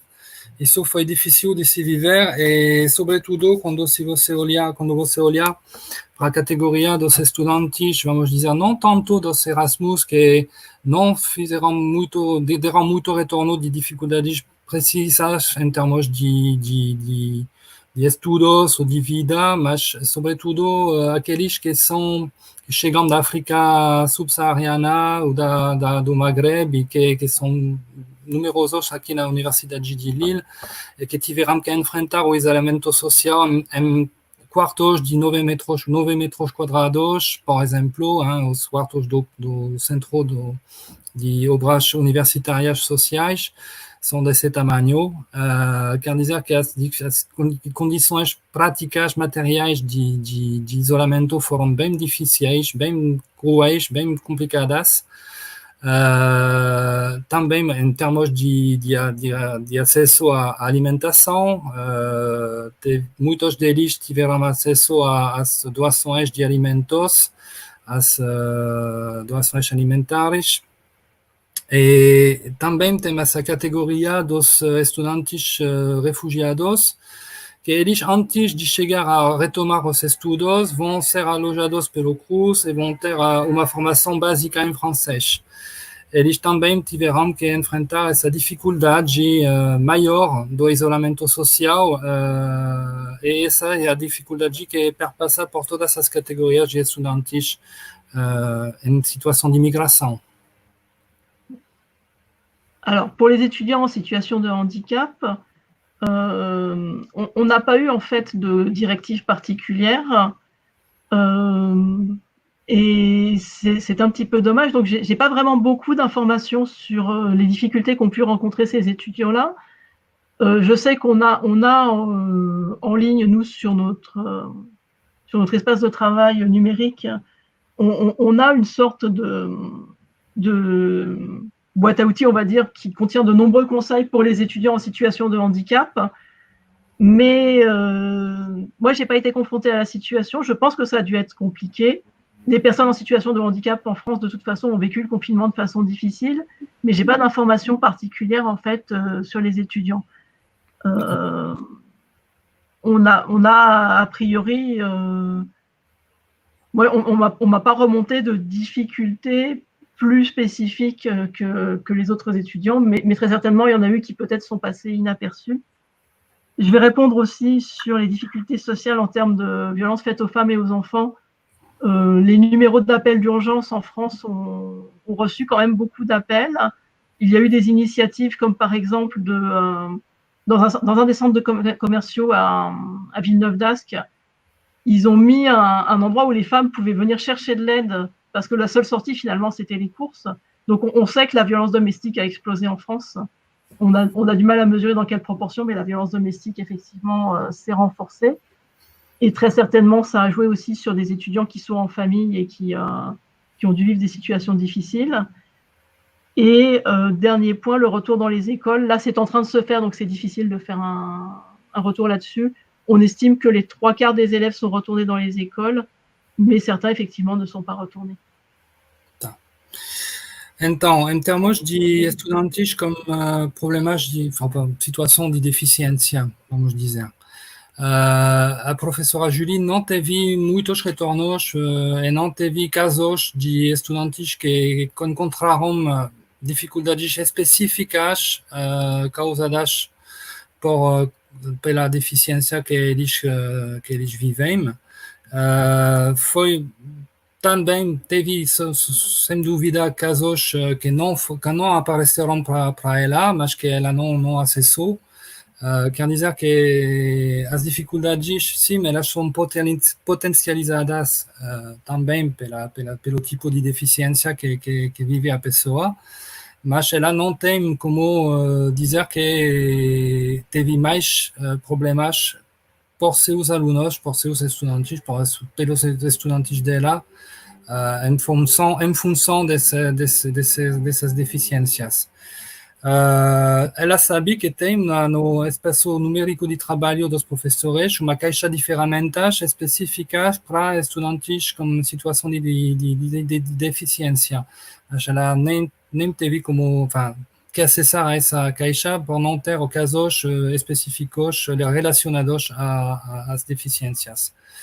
Em termos de violências conjugais, de violências às crianças, esses dados, sim, são assustadores aqui na França, de aumento forte das ocorrências de violências familiares ou conjugais. Tem números de apoio às vítimas que as pessoas podem acionar a partir do telefone. Teve também lá num centro comercial perto de Lille uma iniciativa de uma associação e um serviço público de apoio às vítimas que se deslocou até no centro comercial porque a única saída de casa de muitas dessas mulheres que sofrem violência conjugal era para fazer compras no supermercado. Então, eles decidiram se transferir nesse ambiente para permitir às mulheres que sofriam essa violência acessar ao serviço de apoio, ao serviço de proteção delas. Em relação à quarta questão, que era a questão sobre a retomada das aulas, ela está em curso. As aulas retomaram nas escolas da educação infantil, só que até agora não temos muito retorno sobre os dados de presença. Se sabe que tem em torno de 70% dos alunos presentes, mas ainda não tem como saber como os professores vivem essa situação, esse retorno. Só se sabe que tem um protocolo bem complexo, mas que, por enquanto, não dá para analisar porque o processo está ocorrendo. Tu peux peut-être rajouter que le retour à l'école se fait en fait 2 semaines avant les vacances, donc ce sera très difficile d'en tirer des éléments vraiment concluants en fait. Esse retorno às aulas se faz só e apenas 2 semanas antes das férias de verão, então vai ser muito complicado ter como dizer, retorno sobre essa retomada de atividades presenciais nas escolas, visto que vai ter férias logo depois.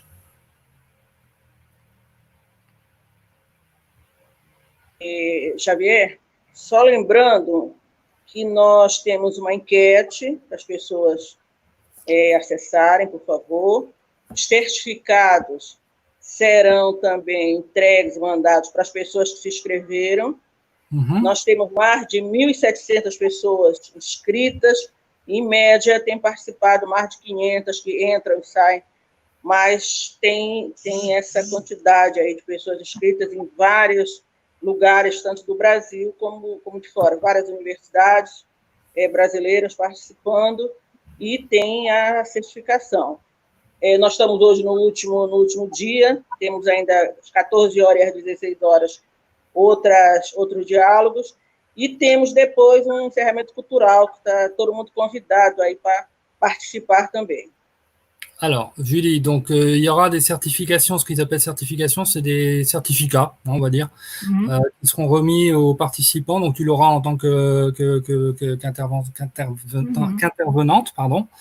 Et il y aura une sorte de clôture de l'événement. Que horas vai ser o encerramento, dona Eunice? Vai ser que horas? 18, né? Após a última mesa. Alors, à 23h ce soir, il y a la clôture de l'événement sur le site de la FAED, FAED ou FPA, sur Facebook. Je pense que ça sera accessible là. Ouais. Ok. Bah, j'essaierai de me connecter à cette heure-là, oui, pour apporter quand même une conclusion effectivement à cette, pour vivre la conclusion de cet événement qui est quand même un petit peu hors du commun, je trouve. Ah oui, effectivement. A Selma está corrigindo, só que é 17h40 o horário. Ah. 5h40. Ça va être 22h40, 22h40 presque. 22h40, d'accord. Oui. Tá bom.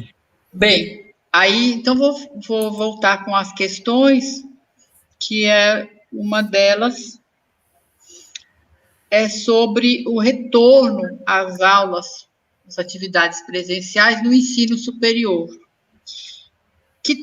E qual a reação dos professores em relação a isso, né? A esse retorno? Se existe algum fórum de professores para debater esse retorno às aulas e as condições em que esse retorno deve se dar. Ok.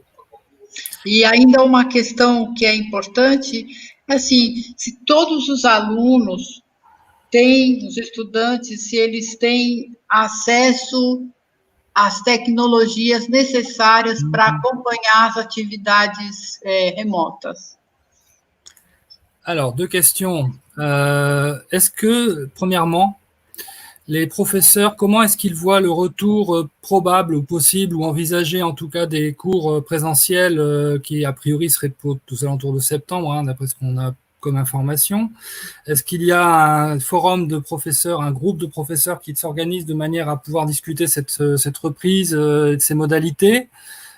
Comment c'est vu, comment c'est apprécié cette possibilité de reprise des cours présentiels? Et deuxième question, ça concerne plutôt les conditions d'accès des étudiants aux technologies numériques. Est-ce que tout le monde a possibilité effectivement concrètement d'accéder à ces cours en ligne, tout bêtement, quoi? Oui. Alors, pour la première question, aujourd'hui, nous ne savons pas comment nous allons faire la rentrée. Nous ne savons pas si nous allons devoir avoir une place sur 2 seulement occupée dans les salles. Et donc, on nous parle de rentrée hybride, c'est-à-dire partiellement présentiel, partiellement à distance, mais les modalités d'organisation ne sont pas très claires. Déjà au niveau de la communication du ministère et au niveau de l'université, il n'y a aucune décision aujourd'hui qui est prise. Donc nous sommes en train de faire les emplois du temps. Tu vois la complexité de la chose. Voilà. Donc aujourd'hui, on ne sait pas en fait si on va pouvoir reprendre nos activités normales, ce à quoi on aspire tous, ou si on va devoir se débrouiller à faire pratiquement à la fois de l'enseignement en présentiel pour quelques étudiants plus fragiles ou pour quelques activités qui le nécessitent, et puis des enseignements en ligne pour les autres.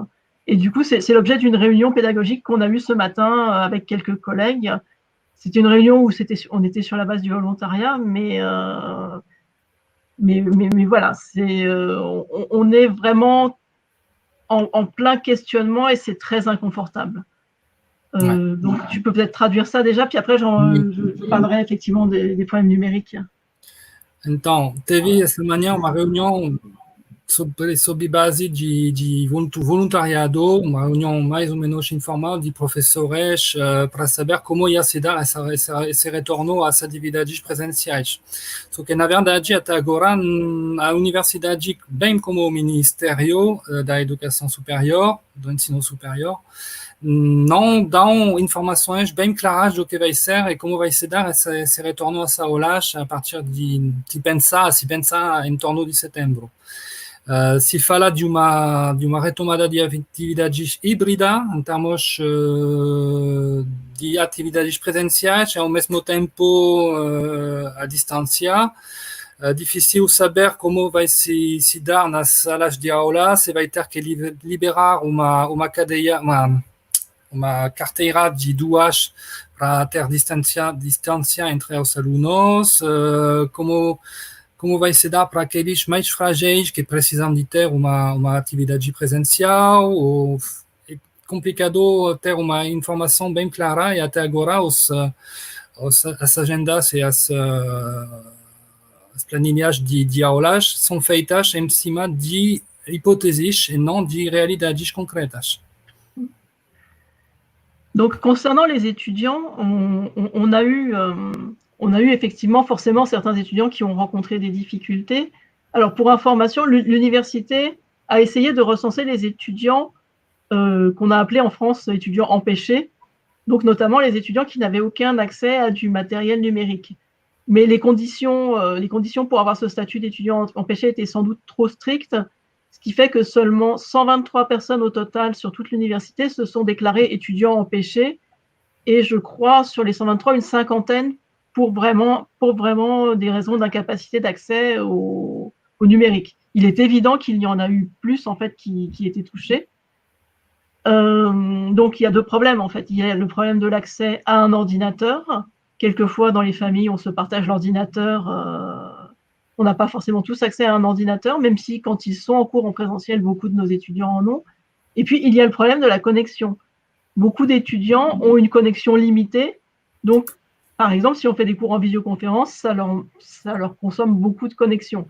Donc, c'est des questions qu'on va devoir se poser l'an prochain si on rencontre à nouveau cette difficulté, de faire des cours accessibles à tous les étudiants, sachant qu'on peut faire les cours en décalé, mais c'est difficile aussi pour des étudiants. Dans notre réunion ce matin, on a trouvé très important quand même de maintenir l'idée d'un emploi du temps, parce que sinon, beaucoup d'étudiants vont se trouver déstructurés dans leur emploi du temps. Donc voilà, c'est la double difficulté. Alors, sachant que l'université, là, est en train de lancer un appel pour recueillir des dons, pour faire des prêts longue durée d'ordinateurs à des étudiants sans ressources, en fait. Mais on ne sait pas dans quelle mesure ça va pouvoir être opérationnel en septembre. Donc là aussi, il y a beaucoup de points d'interrogation. On peut faire les meilleurs cours du monde. Si vos étudiants n'ont pas la possibilité de les suivre, ça ne sert à rien. Ouais. Em termos de acesso ao material informático, as conexões, aqui temos uma situação em que a Universidade de Lille tentou colocar em prática uma categoria, criar uma categoria de alunos impedidos em termos, por exemplo, de acesso ao material informático.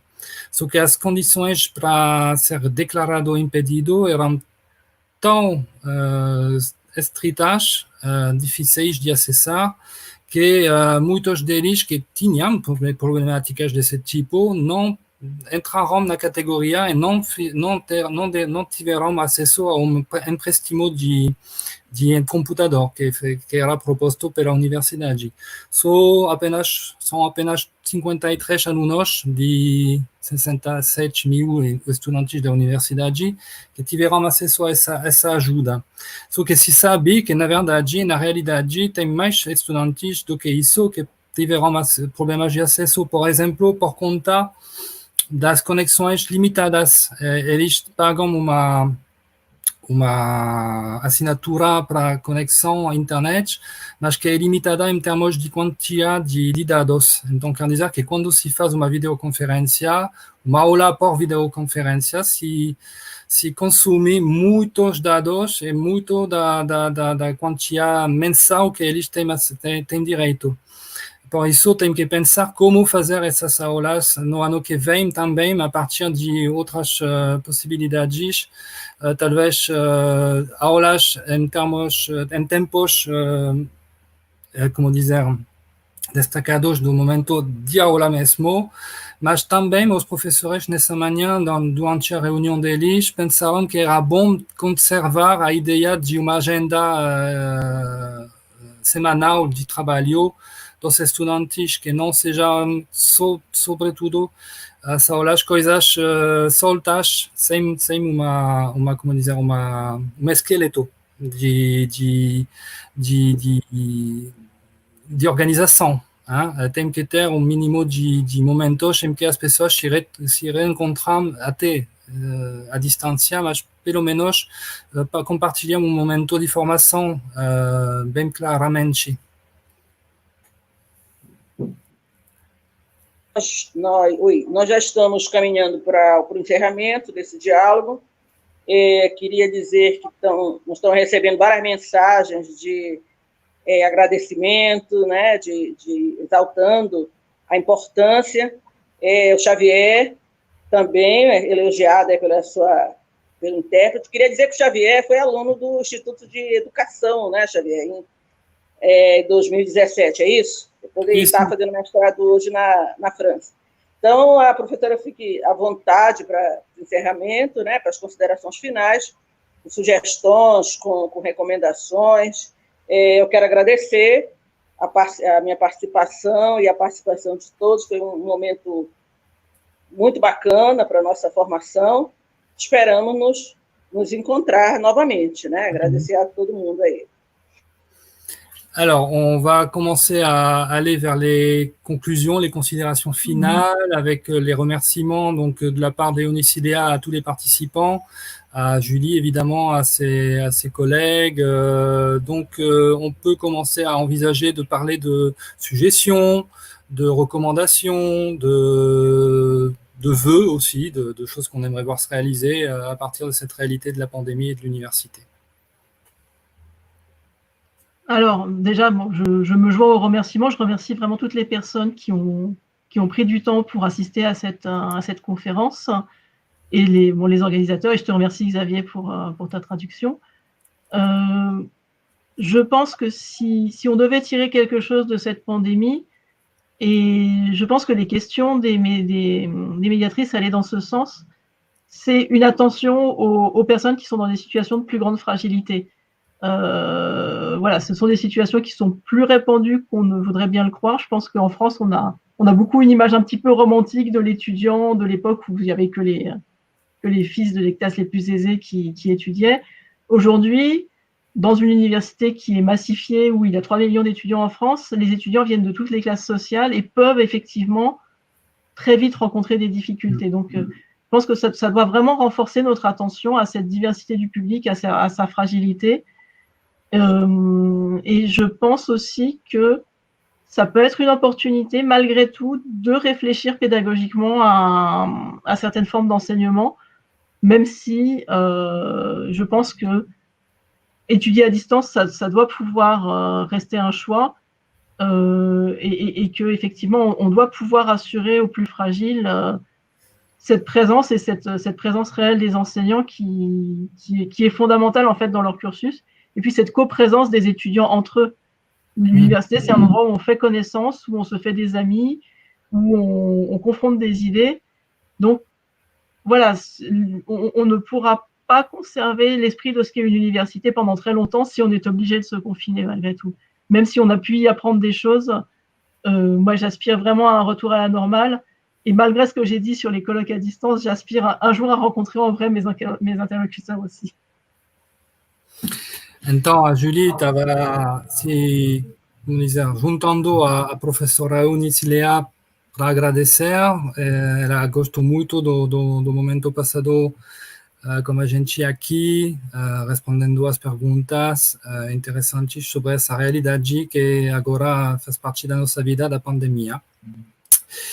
Ressaltando também o fato que nossas perguntas aqui foram direcionadas, sobretudo, em direção às pessoas mais frágeis.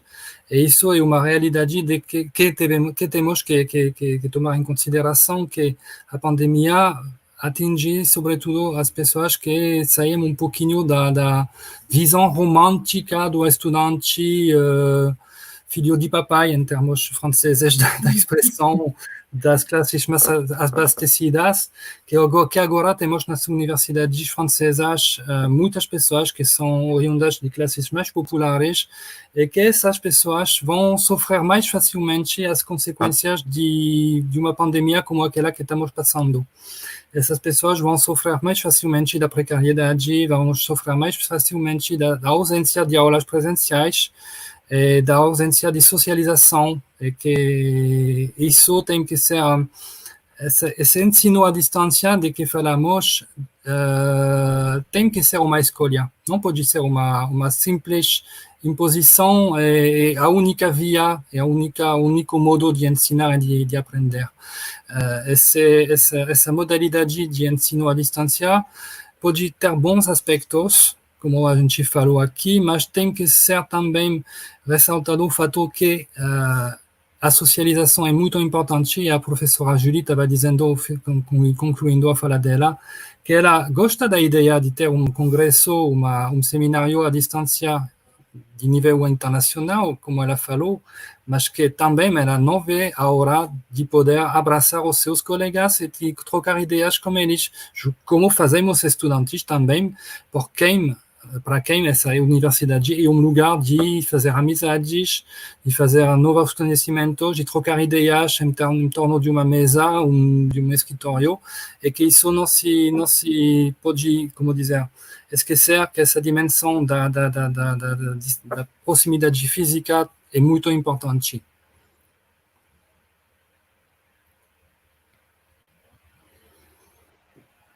Também, por favor. Eu queria também agradecer a possibilidade de estar trocando essas experiências que vocês têm vivido na França e, no final, nos outros países também, que a gente tem trocado as experiências. E, além de agradecer, pedir desculpa, talvez porque eu tenha ficado atenta, às vezes, na fala da Julie, depois aí para ouvir o Xavier, a tradução, para conferir se eu estava entendendo corretamente, mas principalmente porque, apesar de eu não ter perdido ninguém próximo a mim até agora, e eu espero que assim continue, eu me sinto parte, tenho me sentido parte de cada uma das pessoas que eu sei, né, que a gente toma conhecimento, que são colegas, pais dos nossos colegas da UFPA, pais, mães, alunos. Então, como eu moro sozinha, eu tenho vivido esse sentimento de luto bastante sozinha, só com os meus textos e com os meus autores. Essa é a primeira vez que eu ensaio fazer uma comunicação assim, ainda que virtual, no face a face. Então, quero pedir desculpa, talvez, pela bagunça, que eu não consegui organizar muito as questões que eu fiz. Desculpa. E agradeço por tudo. Foi ótimo, foi ótimo. Professora, por favor. Julie, tu peux parler si tu veux. Remercier, pour saluer. Oui, je voudrais effectivement saluer toutes les personnes qui ont suivi cette conférence, remercier encore les organisateurs, remercier Xavier pour sa traduction. Et j'espère que, même si les choses, j'espère, reviendront à la normale et que nos pays se relèveront de cette pandémie, j'espère que nous garderons des contacts et que ces échanges internationaux sur la pédagogie, je pense qu'ils ont un intérêt aussi en dehors des temps de crise. Donc j'espère que c'est la première étape de quelque chose qui va se poursuivre. A Julie está dizendo que ela agradece muito às pessoas que acompanharam as falas de hoje, aos organizadores do evento, que são de parabéns, às mediadoras também, que ajudaram muito no processo de hoje. E ela quer dizer também que, como dizer, o que é importante a partir dessa pandemia é ver que temos, como dizer, a necessidade de... qu'est-ce que tu attends, résume un petit peu ce que tu disais. Je vais résumer. La pandémie a finalement fait naître un besoin d'échange. Je vais le dire autrement. La pandémie a fait naître le besoin d'échanger entre personnes de différents pays, mais je pense qu'il est utile de continuer ces échanges, quand on sera revenu à la normale et même quand on se sera relevé de cette épreuve. E por la pedagogia. A pandemia fez nascer uma necessidade de trocar ideias virtualmente, mas a Julie acha que esse diálogo que se abriu hoje tem que ser continuado para além dessa pandemia, esperando que isso seja só primeiro passo de diálogo internacional dentro do campo, dentro do âmbito da pedagogia, e que tenhamos a possibilidade de ficar em contato para além dessa vamos dizer, dessa tragédia que estamos vivendo com a pandemia, esperando que isso seja só o primeiro passo de diálogo mais contínuo, vamos dizer. Ok.